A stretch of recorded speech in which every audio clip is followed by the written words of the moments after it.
Medinetüz Zahira'nın o güneş vurduğunda gözleri kör eden mermer silüeti, dışarıdan bakıldığında hala İslam'ın yeryüzündeki en mutlak, en erişilmez kudret kalesi gibi yükseliyordu. Mavi gözlü halife, 3. Abdurrahman ve onun ardından tahta geçen ilim aşığı oğlu, 2. Hakem dönemlerinde Endülüs, zenginliğin, bilimin ve şatafatın akıl almaz zirvesine ulaşmıştı. Ancak bu kör edici ihtişam, tıpkı sinsi bir zehir gibi, hanedanın ve saray ahalisinin damarlarına usulca sızmaktaydı. Bir zamanlar çöllerin o kavurucu sıcaklığında çelikleşen, at sırtında geçen ömürlerle devlet kuran Emevi ruhu, şimdi ipek halıların, sıvı cıva havuzlarının ve kokulu bahçelerin o serin, rehavet dolu gölgesinde yavaş yavaş yozlaşıyordu. Kılıçların yerini harem entrikaları, cihadın yerini dünyevi zevk meclisleri almıştı. Kibir ve refah, devleti ayakta tutan o kadim direkleri içten içe kemiren koca bir kurda dönüşmüştü. 976 yılında ilim ve kütüphaneler hamisi Halife II. Hakem'in vefatıyla birlikte Endülüs'ün o şatafatlı semalarında kapkara bulutlar toplanmaya başladı. Tahtın yeni sahibi henüz 11 yaşında, dünyanın yükünü omuzlamaktan aciz çocuk yaştaki 2. Hişam'dı. Koca bir imparatorluğun, Kureyş sancağının ve milyonlarca Müslümanın kaderi, oyun oynaması gereken yaşta, entrikaların tam kalbine, altın bir kafese hapsedilen bu mutlak çaresizliğin ellerine bırakılmıştı. 2. Hişam'ın tahta oturtulması, aslında Emevi hanedanının o sarsılmaz meşruiyet sütununun çatırdadığı anın ta kendisiydi.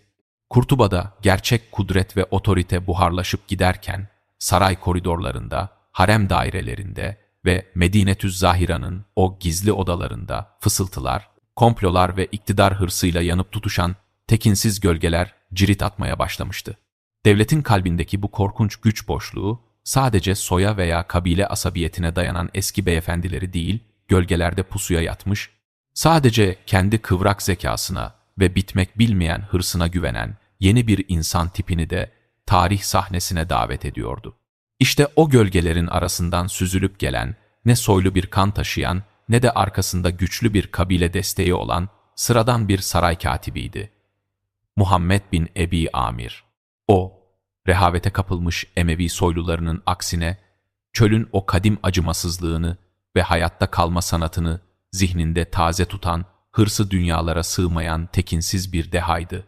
Katip Muhammed, Medinetüz Zahira'nın o altın kafesinin içinde çırpınan çocuk halifeyi ve saraydaki o kör edici yozlaşmayı gördüğünde, yıkılmakta olan Emevi çınarının yerine, kendi kılıcının gölgesinde yükselecek yepyeni, askeri ve acımasız bir nizamın vizyonunu çoktan çizmişti. Onun için iktidar, ilahi bir hak değil, sadece en güçlü ve en hırslı olanın bileğinin hakkıyla gasp edebileceği mutlak bir ganimetti. Medinetüz Zahira'nın o ihtişamlı ve bir o kadar da tehlikeli koridorlarında, soylu ailelerin ve kibirli vezirlerin birbirlerinin kuyusunu kazdığı o karanlık günlerde, Muhammed bin Ebi Amir adeta görünmez bir hayalet gibi hareket ediyordu. O, ne kılıcını savurarak böbürlenen kaba bir komutan, ne de asabiyet davası güden bir kabile reisiydi. Keskin zekası, muazzam hitabet yeteneği ve insanların ruhlarındaki o karanlık zaafları bir kitap gibi okuyabilme becerisi, onun en ölümcül silahlarıydı. Saraya sıradan bir katip olarak adım attığında, o devasa mermer sütunların altında ezilip kaybolmak yerine, bu ağır sütunları kendi mutlak iktidar tahtını inşa etmek için nasıl yıkıp yeniden dizeceğinin o soğukkanlı hesabını yapıyordu. Bu tehlikeli ve baş döndürücü yükselişin en büyük, en kritik basamağı, haremde kapalı kapılar ardında devleti fiilen yönetmeye çalışan çocuk halife II. Hişam'ın annesi, kudretli ana kraliçe Sub idi.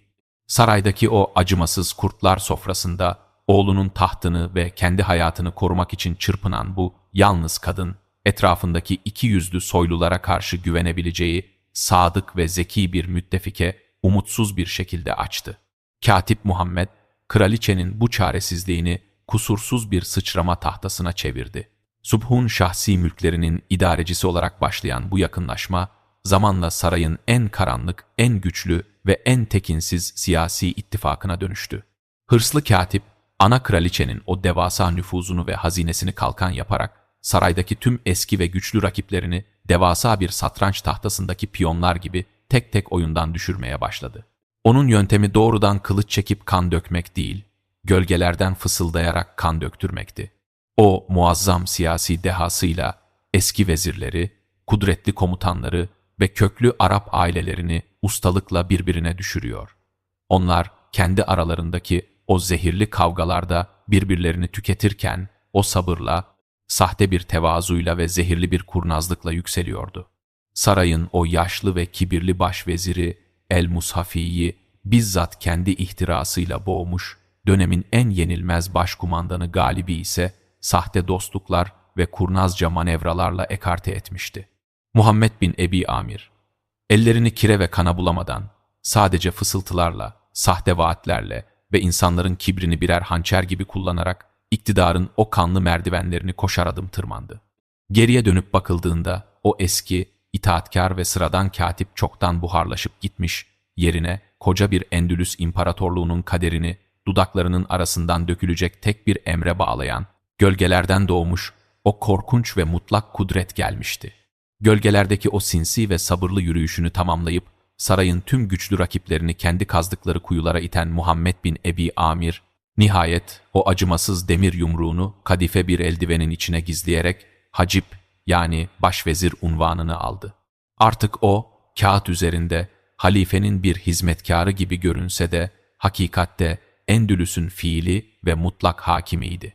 İktidarını perçinlemek için atması gereken ilk ve en acımasız adım, meşruiyetin yegane kaynağı olan çocuk halife, II. Hişam'ı, kendi sarayının, Medinetüz Zahira'nın o büyüleyici, altın yaldızlı duvarları arasına tamamen hapsetmek oldu.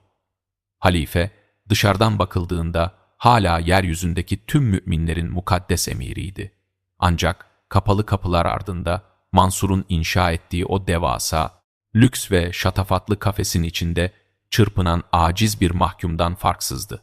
Hacip Muhammed, genç halifeyi devlet işlerinden, ordudan, komutanlardan ve halktan tamamen yalıttı. Onu haremin o uyuşturan dünyevi zevklerine, oyuncaklara ve zihni körelten dipsiz bir rehavete mahkum ederek büyümesini, irade kazanmasını engelledi. Kurtuba sokaklarında cuma günleri hutbelerde hala Halife II. Hişam'ın adı okunuyor, altın sikkelerde onun silüeti basılıyordu. Ancak Endülüs halkı o meşru hükümdarının yüzünü bir daha asla göremedi. Koca Emevi halifesi, kendi sarayında nefes alan ama iktidarı çoktan gasp edilmiş, sesi kısılmış, trajik bir hayalete dönüştürülmüştü.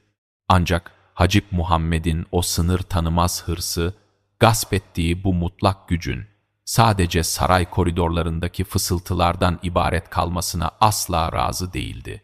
O, kendi gayrimeşru kudretinin aynen Emevi halifeleri gibi taşa, mermere ve tarihe mutlak bir mühür gibi kazınması gerektiğine inanıyordu.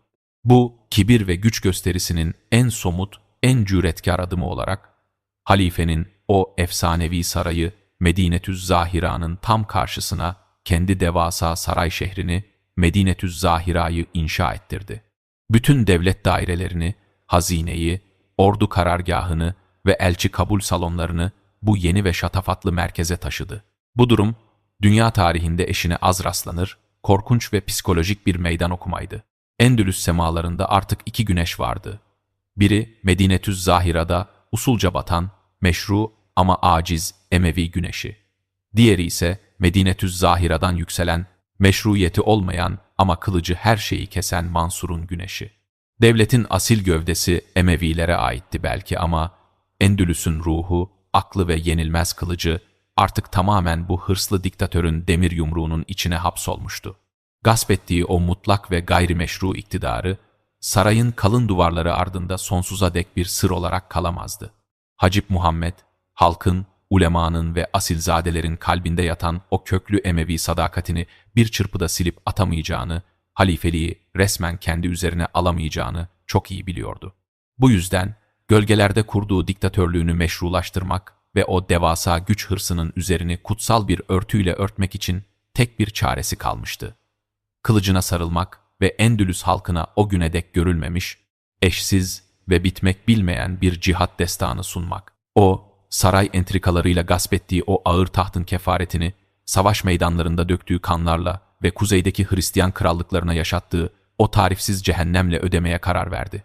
Hacip Muhammed, her ilkbahar ve her sonbaharda o acımasız ve devasa ordusunun başına geçerek Pirenelerin o soğuk eteklerine, kuzeyin kalbine doğru amansız seferler düzenledi.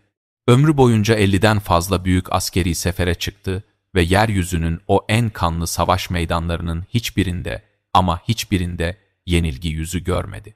Bu akıl almaz, doğaüstü askeri başarı silsilesi, ona Endülüs halkı tarafından verilen o efsanevi unvanı kazandırdı. El-Mansur, yani Allah'ın yardımıyla her daim muzaffer olan, Mansur'un o siyah sancaklı, ağır zırhlı orduları ufukta göründüğünde, Leon, Navarre ve Kastilya krallıklarının o kibirli şatolarında çanlar susar, dehşet verici bir ölüm sessizliği başlardı. O, sadece sınırlar çizen bir komutan değil, karanlık çağlar yaşayan Avrupa'nın üzerine çöken, yenilmesi imkansız, acımasız bir karabasandı. Bu kutsal dehşetin ve mutlak yenilmezliğin o en kan dondurucu, en destansı zirvesi ise 997 yılında gerçekleşti. Mansur, Hristiyanlık dünyasının o dönemde Roma ve Kudüs'ten sonraki en büyük, en dokunulmaz hac merkezi olan İspanya'nın o en uzak kuzeybatı ucundaki efsanevi Santiago de Compostela şehrine gözünü dikti. Hiçbir İslam ordusunun o güne dek ulaşmayı aklından bile geçirmediği o sarp ve ölümcül dağ geçitlerini aşarak adeta ilahi bir fırtına gibi kutsal şehrin üzerine çöktü. Şehir yerle yeksan edildi, o devasa ve kibirli tapınaklar birer birer yıkıldı. Ancak Mansur'un o karanlık psikolojik savaş dehası sadece taşı ve toprağı yıkmakla yetinmedi. Hristiyanların o mukaddes mabedinin devasa, ağır tunç çanlarını söktürdü ve o çanları esir aldığı binlerce Hristiyan soylusunun omuzlarına yükleyerek aylarca süren o kahredici yolculukla Kurtuba'ya kadar taşıttı.